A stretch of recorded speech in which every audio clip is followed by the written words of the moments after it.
APN TV news আয়োজন প্রেক্ষাপটে সবাইকে স্বাগত। আজকে আমাদের মাঝে অতিথি হিসেবে উপস্থিত রয়েছেন সৈয়দপুর রাজনৈতিক জেলা বিএনপির সভাপতি, বিশিষ্ট রাজনীতিবিদ ও শিক্ষাবিদ অধ্যক্ষ আব্দুল গফুর সরকার। আজকে আমাদের আলোচ্য বিষয় নির্বাচন। চলুন আমরা কথা বলবো ওনার সঙ্গে। আপনি কেমন আছেন? জি, আলহামদুলিল্লাহ, ভালো আছি।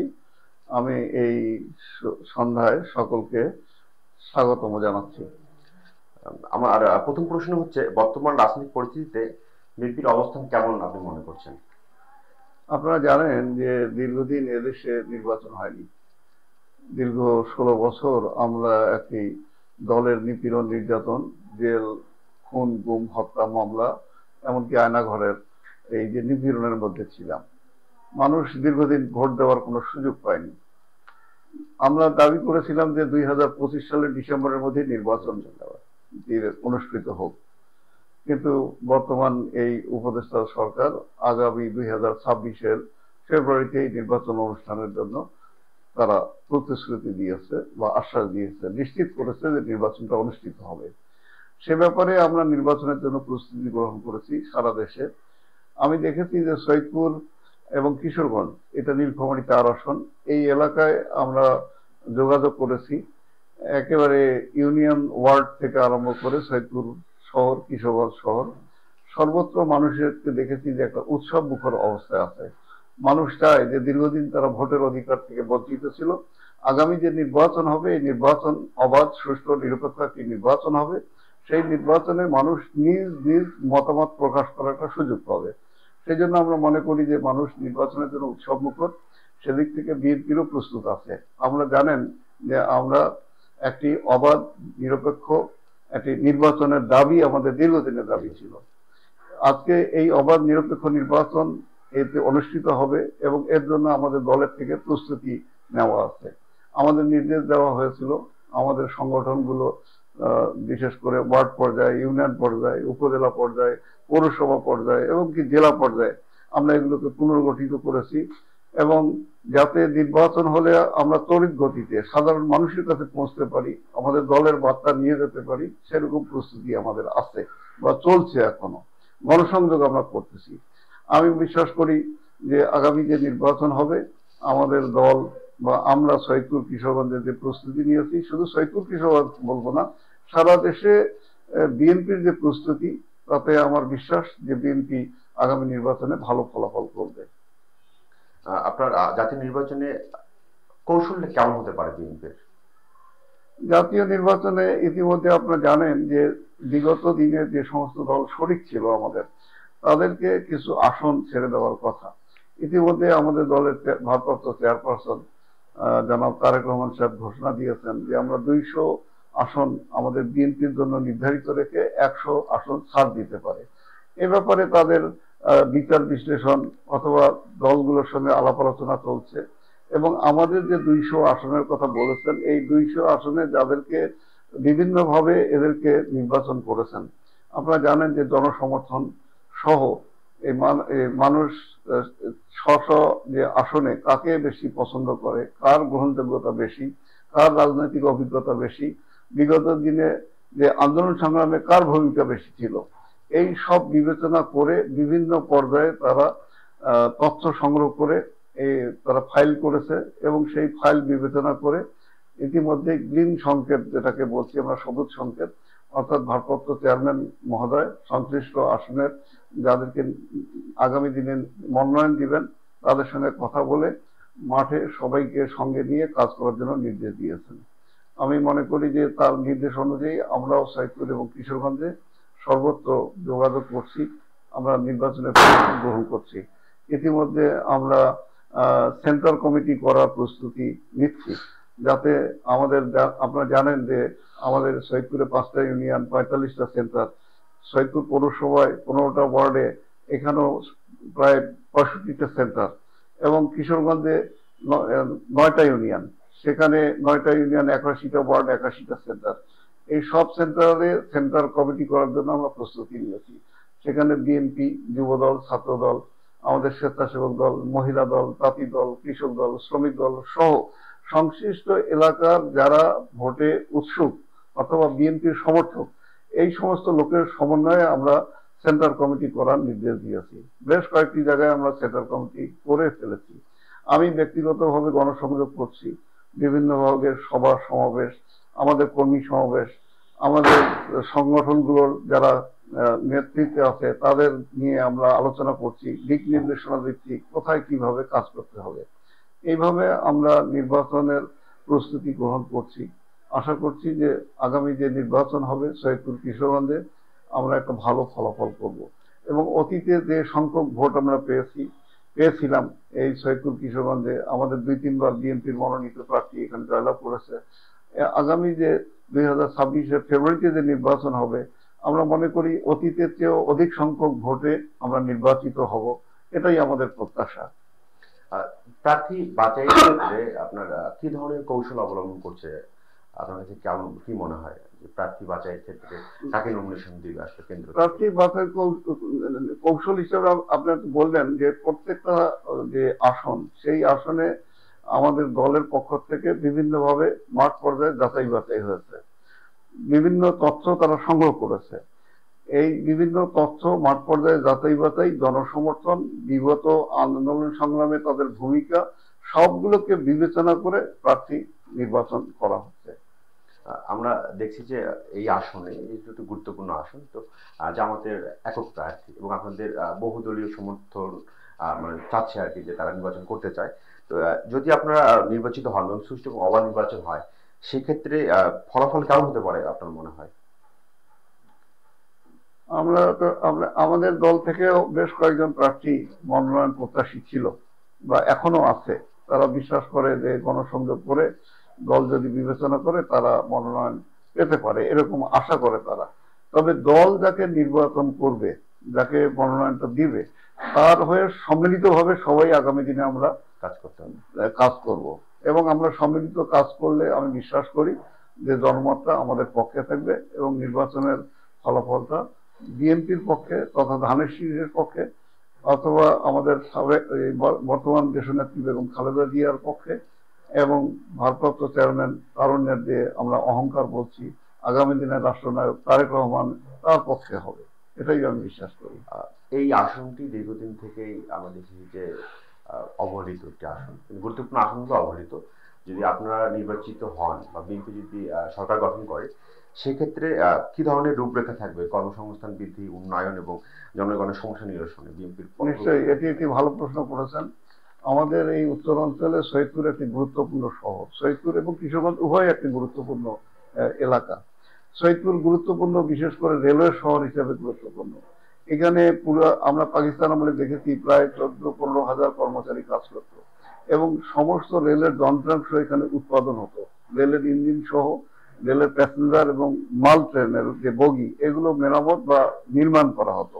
বর্তমান কিন্তু সেই কারখানা মুখ থুবড়ে পড়ে আছে। আমি কারখানা পরিদর্শন করেছি, সেখানে মেশিনগুলো মুখ থুবড়ে পড়ে আছে এবং তারা আহ্বান করছে যে আমাদের কাজে লাগাও। আমি এইটুকু স্মরণ করে দিতে চাই আপনাদের, শহীদ প্রেসিডেন্ট জিয়াউর রহমানের সময় তিনি যখন রাষ্ট্র ক্ষমতায়, তিনি সৈয়দপুরে এসেছিলেন এবং ঘোষণা দিয়েছিলেন যে কারখানাকে ডবল শিফট চালু করতে হবে। এক হলো কর্মসংস্থান বাড়ানো, দুই হলো রেলের প্রয়োজনীয় যে জিনিসপত্র সেগুলো উৎপাদন করা। শহীদ প্রেসিডেন্ট জিয়াউর রহমানের নির্দেশে বা যেটা আকাঙ্ক্ষা ছিল, আমরা সেটা বাস্তবায়ন করব। এই যে কারখানা এখন মুখ থুবড়ে পড়ে আছে সেটাকে সচল করব। আমরা ডাবল শিফট চালু করতে না পারলেও আগে যে পরিমাণ শ্রমিক কাজ করত সেই পরিমাণ শ্রমিক নিয়োগ করে মেশিনগুলোকে কাজে লাগিয়ে রেলের প্রয়োজনীয় যন্ত্রাংশ, এখন তো আমদানি মুখর না, এখানে যাতে উৎপাদন করা যায় সেই ব্যবস্থা আমরা করব।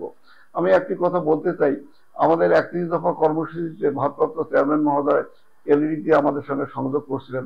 তিনি সৈয়দপুর সম্পর্কে সম্যক ধারণা রাখেন। তিনি বলেছিলেন যে সৈয়দপুরে এমন কিছু আছে, নির্মাণ দক্ষ শ্রমিক আছে, যাদের হাতে কোনো একটা যন্ত্রাংশ তুলে দিলে অবিকল তৈরি করতে পারে। যেহেতু আমাদের দলের প্রধান যিনি এখন ভারপ্রাপ্ত চেয়ারম্যান, তার সৈয়দপুর সম্পর্কে ধারণা আছে, কাজেই সৈয়দপুরকে আমরা কাজে লাগাতে চাই। আপনি জানেন যে আমাদের বিসিক শিল্পনগরী, সারা দেশে বিসিক শিল্পনগরী যেগুলো আছে সেগুলোর অধিকাংশ জায়গা খালি পড়ে আছে, অথচ সৈয়দপুর বিসিক শিল্পনগরী পূর্ণ হয়েছে এবং তারা আরো জায়গার প্রয়োজন মনে করে। আমরা মনে করি যে আগামী দিনে বিএনপি সরকার এবং আমরা যদি নির্বাচিত হই এখান থেকে, সেই বেসিক শিল্প নগরীকে আমরা প্রসারিত করব। আরেকটি গুরুত্বপূর্ণ হচ্ছে আমাদের সৈয়দপুর এয়ারপোর্ট। সৈয়দপুর এয়ারপোর্ট এখন প্রায় 14 অথবা 15টা ফ্লাইট প্রতিদিন আভ্যন্তরীণ ভাবে এটা যাত্রী পরিবহন করছে। আপনারা জানেন যে আমাদের উত্তরা ইপিজেড আছে এখানে।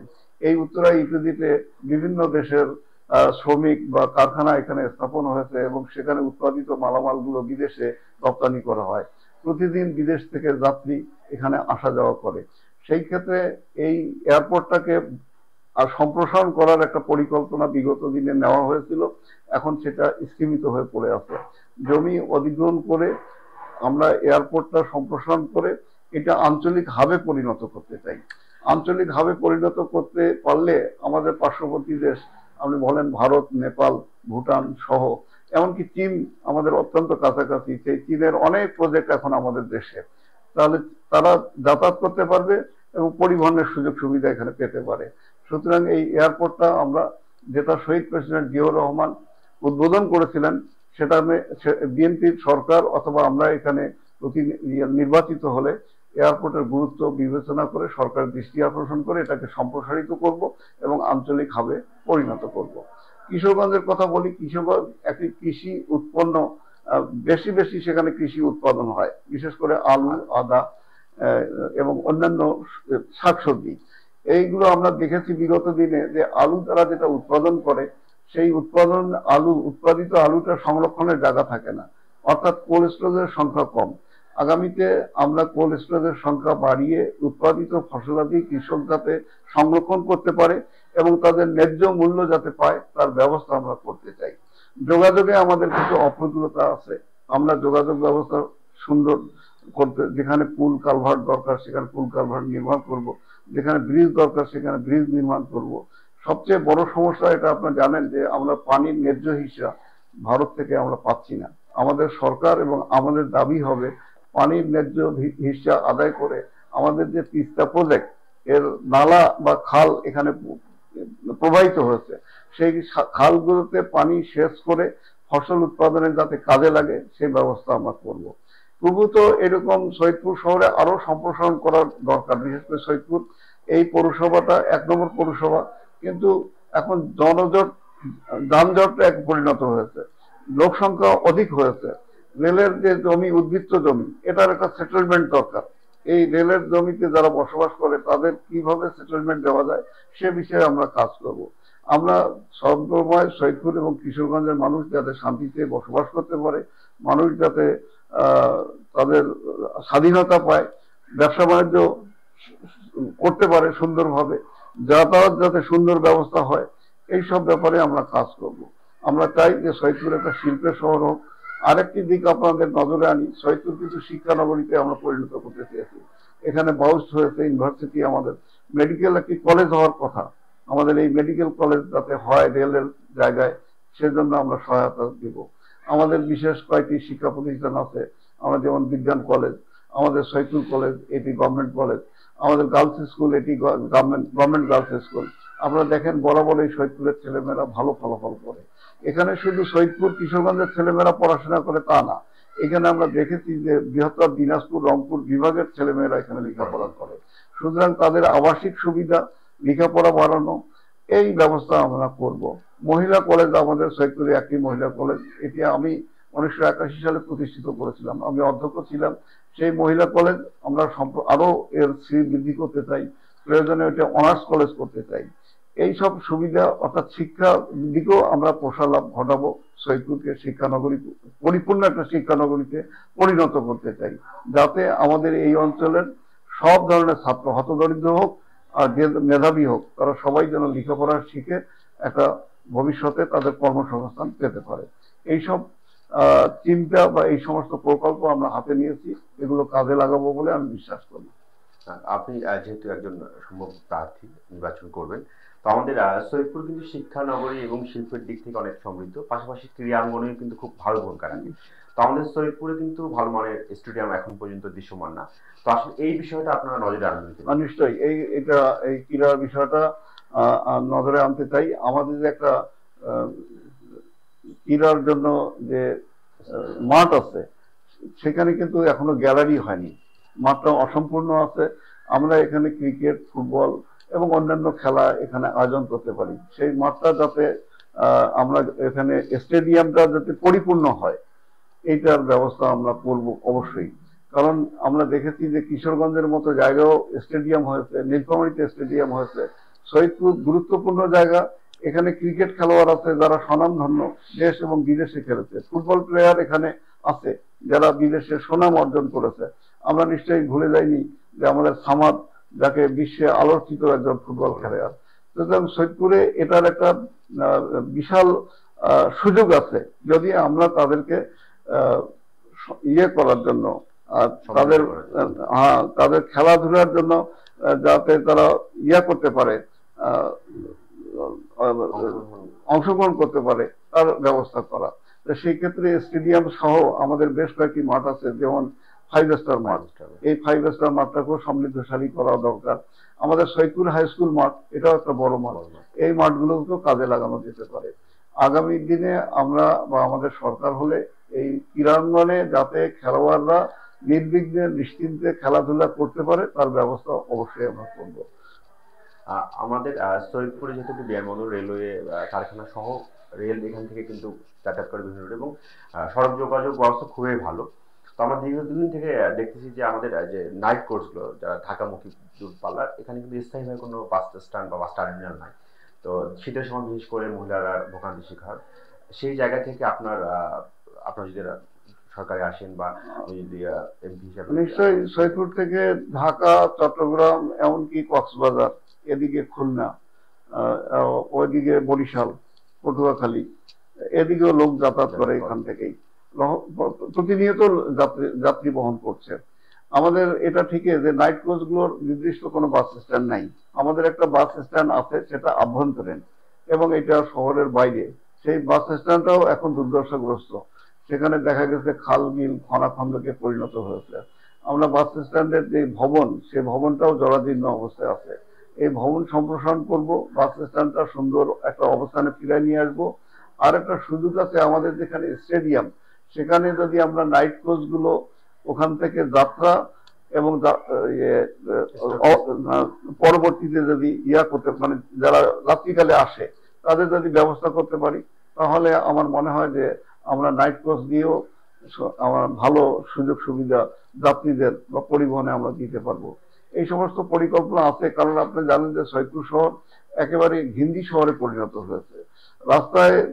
রাস্তাগুলো সম্প্রসারণ করা দরকার। আমাদের রাস্তাগুলো সম্প্রসারণ হয়নি। তারপরে জনগোষ্ঠীর চাপে বা যানবাহনের চাপে দেখা গেছে যে মানুষ সহজে চলাচল করতে পারে না। এগুলো বিশেষ করে নাইট কোচ বাইরের দিক থেকে যদি আমরা একটু আয়োজন করে দিতে পারি এবং নিরাপত্তা দিতে পারি, তাহলে নিশ্চয়ই যাত্রী বহনে কোনো সমস্যা হবে না। আমি সৈয়দপুরের এই রাস্তাগুলো সম্প্রসারণ করে যাতে নির্বিঘ্নে মানুষ চলাচল করতে পারে, তার ব্যবস্থা অবশ্যই আমরা করব। দুটি জায়গায় আমাদের ওভারপাস দরকার। আপনি দেখেছেন রেল ক্রসিং আমাদের 2টা পয়েন্ট আছে, এই 2টা পয়েন্টে যানজট লেগে থাকে। আমরা যদি আমাদের সরকার বা আমরা নির্বাচিত হই, অবশ্যই সরকারের দৃষ্টি আকর্ষণ করব যে 2টাতে ওভারপাস করে আমাদের যাত্রী বা মানুষের পারাপারের একটা সুযোগ সুবিধা যাতে তৈরি হয়। এই সমস্ত পরিকল্পনা নিয়ে আমরা চিন্তা ভাবনা করছি। ইতিমধ্যে এর কিছু কিছু বিষয় আমরা আমাদের ভারপ্রাপ্ত চেয়ারম্যান মহোদয়ের নলেজে দিয়েছি যে আগামীতে সৈয়দপুর কিশোরগঞ্জের উন্নয়নের জন্য এই কাজগুলো আমাদের করা দরকার। আমরা এগুলো আশা করি যে এগুলো বাস্তবায়ন করতে পারবো। আমাদের সৈয়দপুর শহর পরিকল্পিত শহর না। আমরা যদি বলি যে বিচ্ছিন্নভাবেই কিন্তু দোকানপাট আপনার অপরিকল্পিতভাবে নগরায়ণ তৈরি হচ্ছে। তো এই ক্ষেত্রে আপনাদের কি কোনো পরিকল্পনা আছে কিনা যে একটা পরিকল্পিত নগরী, পরিকল্পিত শহর হিসাবে? আমি আগে বলেছি সৈয়দপুর একটি রেলের শহর। এইখানে রেলের যারা শ্রমিক, তাদের সুবিধার্থে আগে যে বাজার যেখানে যতটুকু সুযোগ সুবিধা পেয়েছে সেইভাবে গড়ে উঠেছে। সত্যিকার অর্থে পরিকল্পিতভাবে সৈয়দপুর শহরটি গড়ে ওঠেনি। এখনো এটা সম্প্রসারণের সমস্যা হলো, প্রধান সমস্যা হলো রেলের জায়গা এবং এইটা কিভাবে সাধারণ মানুষের মধ্যে স্থায়ীভাবে বন্দোবস্ত দেওয়া যায়, সেটা হলো প্রধান সমস্যা। আমাদের দাবি হলো রেলের অব্যবহৃত যে জায়গাগুলো আছে সেগুলো যদি রেল এবং সরকারের মধ্যে আলোচনা করে আমরা সমাধান করতে পারি, তাহলে এইখানে সুন্দরভাবে আমরা বাজার নির্মাণ করতে পারবো। আপনারা জানেন যে আমাদের এখানে শিল্প সাহিত্য সংসদের একটা বাজার হয়েছে, প্লাজা আছে, আমাদের চৌধুরী টাওয়ার আছে। এইটাই কিন্তু সব না, আরো এরকম মার্কেট আমাদের গড়ার সুযোগ আছে। আমরা আগামীতে এই রেলের যে সমস্যা, রেলের যে জমির সমস্যা, যার কারণে এখানে বাজারে যারা আছে রেলের জমির উপর আছে, তারা নিজের দোকানপাটটা সুন্দর করে গড়ে তুলতে পারছে না। অর্থাৎ নির্মাণ করতে গেলে রেল এবং সাধারণ মানুষের মধ্যে বিরোধ সৃষ্টি হয়। এই বিরোধটা নিষ্পত্তি করতে গেলেই সেখানে স্থায়ী একটা সমাধান দরকার। এই রেলের জমির যদি আমরা, রেলের অব্যবহৃত জমি, আমরা যেটা ব্যবহারের প্রয়োজন সেটাও কথা বলছি না, রেল সেটা তাদের ইচ্ছা মতো ব্যবহার করুক, কিন্তু রেলের অব্যবহৃত জমিগুলো যদি আমাদের জনসাধারণের মধ্যে একটা চুক্তিতে এসে তারা ছেড়ে দেয়, তাহলে সেখানে পরিকল্পিতভাবে এই সৈয়দপুর শহরকে সম্প্রসারণ করা সম্ভব। ইতিমধ্যে আপনারা দেখেছেন আমাদের যে বাইপাস রোড, সেই বাইপাস রোডে কাঁচা বাজার হয়েছে, দুটি কাঁচা বাজার হয়েছে। এর কারণে সৈয়দপুর শহরের যানজট অনেকটা নিরসন হয়েছে। এরকম রেলের যে জায়গাগুলো, এগুলো যদি নিষ্পত্তি হয়, আরো সুন্দর বসবাসের ব্যবস্থা এবং দোকানপাটের ব্যবস্থা, এই বহুতল বিল্ডিং নির্মাণ করে আমরা দোকানপাটের ব্যবস্থা করতে পারি এবং মাল্টি স্টেট বিল্ডিং করে মানুষের বসবাসেরও ব্যবস্থা করা যেতে পারে। রেলের জমি আর এটাই হলো প্রধান সমস্যা। আশা করি আগামীতে এই সমস্যার সমাধানের জন্য আমরা চেষ্টা করব। আসন্ন জাতীয় নির্বাচনে বিএনপির কৌশল কেমন হবে বলে আপনি মনে করেন? যেহেতু পিআর পদ্ধতি নিয়ে একটি বলা যায় যে দ্বন্দ্বই আর কি, তো সেক্ষেত্রে কৌশলী হবে কিভাবে বিএনপি? পিআর পদ্ধতির ব্যাপারে আমরা আমাদের দলের পক্ষ থেকে বলছি যে এটি একেবারে নতুন ধারণা। এই ধারণা সম্পর্কে আমাদের জনগণ এটা জানে না। আমরা বলেছি যারা পিআর পদ্ধতির কথা বলছে তাদেরকে আমাদের পরামর্শ হলো যে তারা এই ম্যান্ডেট নিয়ে জনগণের কাছে যাক। তারা যদি ম্যান্ডেট পায় তাহলে সংসদে গিয়ে এই সংবিধান পরিবর্তন করে পিআর পদ্ধতির কথা চিন্তা করা হবে। এখন পিআর পদ্ধতির কথা আমরা চিন্তা করছি না। এবং আমাদের প্রিয় মহাসচিব, আপনারা জানেন, মির্জা ফখরুল ইসলাম আলমগীর সাহেব, উনি মানে যেভাবেই হোক বলেছেন যে আমি নিজেই পিআর সিস্টেম বুঝি না, পিআর পদ্ধতি বুঝি না।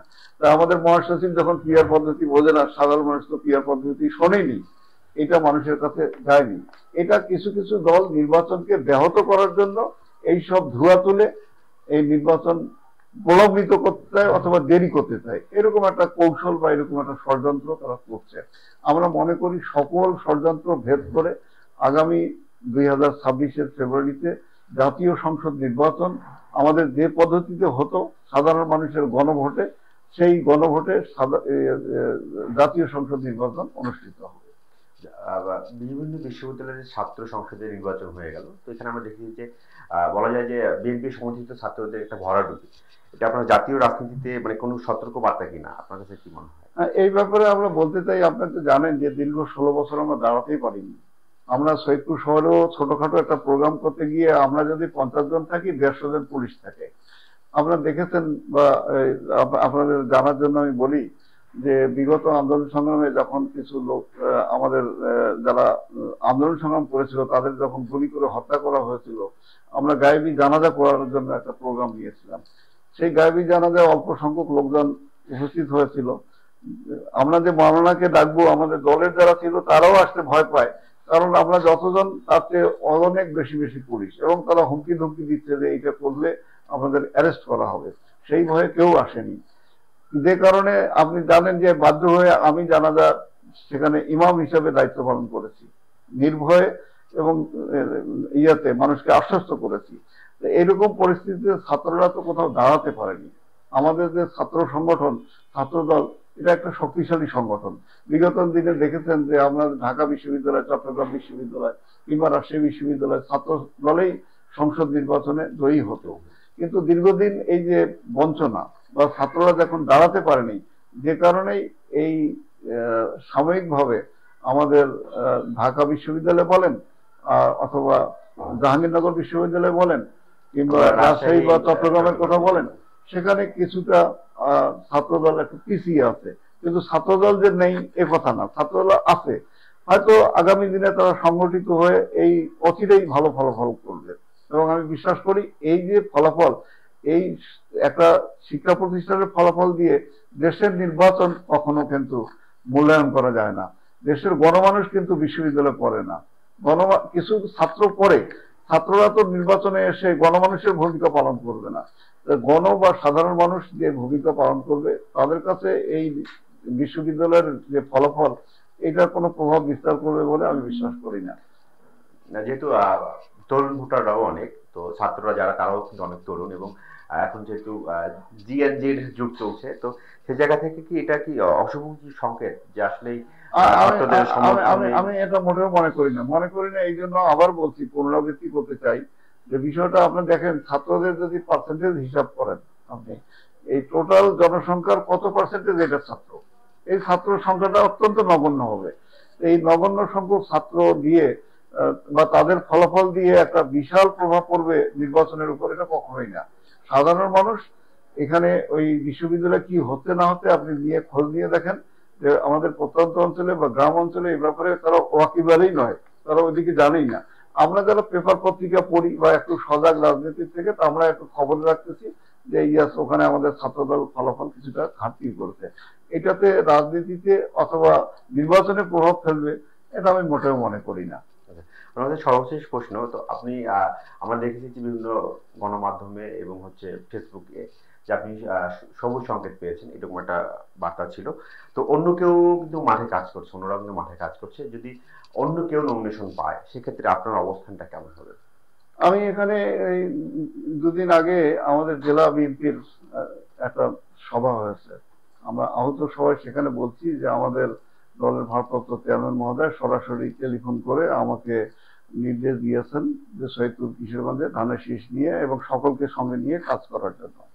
এই নির্দেশের কথা তাকে বলেছি।